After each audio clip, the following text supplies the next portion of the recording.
একটা ছোট্ট শহরে থাকতো নিহান। ৮ বছরের এক ছেলে। তার হাতের আঁকাগুলো ছিল শহরের আলোচনার বিষয়। রং পেন্সিল হাতে পেলেই সে কাগজে জীবনের জাদু এনে দিত। আকাশটা নীল, গাছের পাতা সবুজ, নদীতে নৌকা চলে, পাখি ওড়ে। কিন্তু কিছুদিন ধরে নিহানের আঁকায় রং নেই। সব আঁকা শুধু কালো সাদা।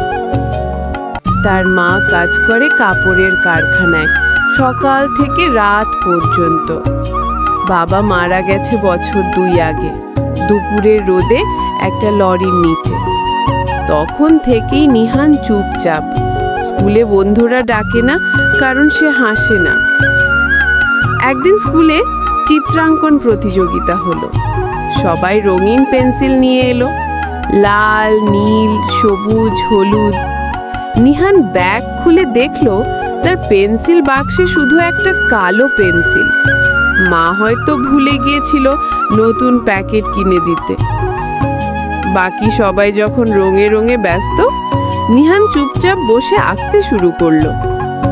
তার ছবিতে দেখা গেল একটা ছোট্ট ঘর। ঘরের ভেতরে মা সেলাই মেশিন চালাচ্ছে, আর একটা ছোট্ট ছেলে জানালার পাশে বসে আকাশের দিকে তাকিয়ে আছে। আকাশটাও কালো, কিন্তু তার ভেতরে ছোট্ট একটা সাদা তারা।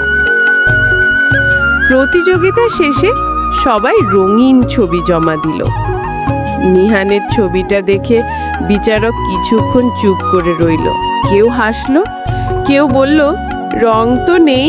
কিন্তু বিচারক বলল, এই ছেলেটা রং ব্যবহার না করেও অনুভূতি দেখিয়েছে। তবুও নিহান কিছু বলল না, পুরস্কার পেলেও হাসলো না। রাতে বাড়ি ফিরে সে দেখে মা টেবিলে বসে কাপড় সেলাই করছে। ঘরের আলোটা নিভু নিভু করছে। মা হঠাৎ তাকিয়ে বলল, তোর ছবি দেখেছি স্কুলে, এত সুন্দর আঁকিস, অথচ হাসিস না কেন বাবা? নিহান কিছুক্ষণ চুপ থেকে বলল, রং পাই না মা। মা একটু থেমে তার ব্যাগ খুলে দেখলো সত্যি একটাই কালো পেন্সিল।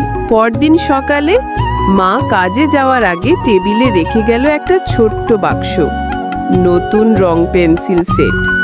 তার ওপর লেখা, রং ফিরিয়ে আনো বাবা। নিহান বাক্সটা খুলে দেখলো রঙের গন্ধ যেন পুরনো দিনের মতো।